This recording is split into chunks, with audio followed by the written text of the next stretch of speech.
Hello, my name is Willa Latham and I love antique porcelain.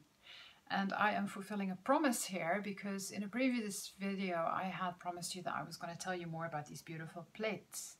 They were made by Josiah Spode in the very early 19th century, and they were incredibly popular. They're from a series called the Indian Sporting Series.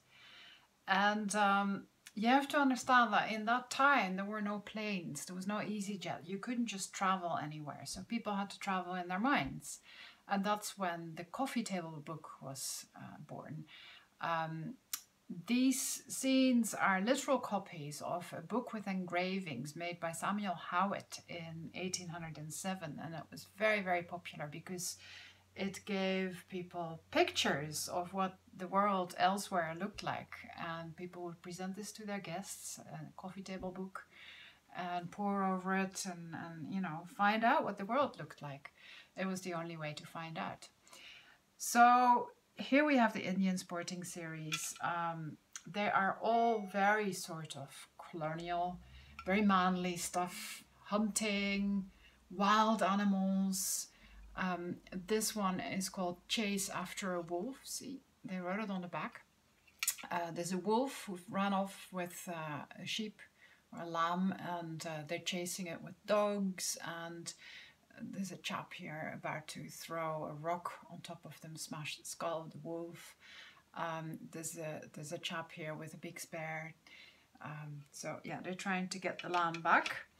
And this one is called Death of the Bear. See, here's the bear is being hunted. People on top of the elephant and all the dogs, and of course the white chap on a horse in charge of everything. It's see, Death of the Bear. Poor bear. It's done in very, very beautiful blue and white transfer, which was a technique that Spode perfected really and made available for mass production. But if you look well, you know, look at the background, it's like wonderfully sort of hazy, the way you actually see things.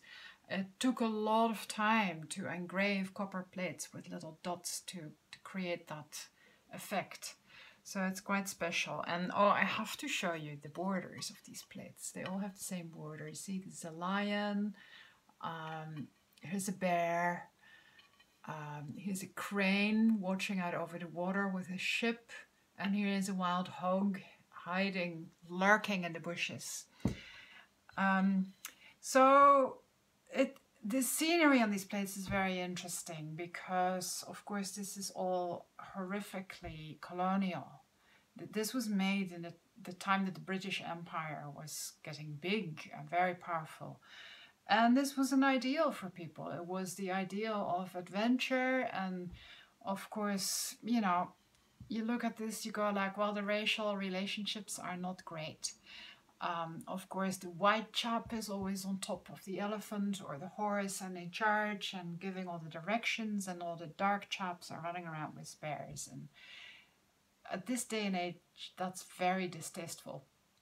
But at the same time, they're so beautifully made, and I think that's why they're so popular. They cost a lot of money. They're not cheap because they're so desired now, and there's not that many of them around anymore. People really use these things, so a lot of them are broken. So, oh yeah, and also, look, this is a soup plate. Isn't that cool? I've actually never seen this scene any other than as a soup plate, and I don't know if that was all the soup plates were this scene or whether that's just coincidence. So anyway, now you know a little bit more about these plates. If you're interested, you can find them in my shop, and otherwise I hope you enjoyed this. Keep watching me. Every week I'll present something truly extraordinary. You can find me at gentlerattleofchina.com. Look for me on YouTube or Instagram, and keep watching. Thank you. Bye-bye.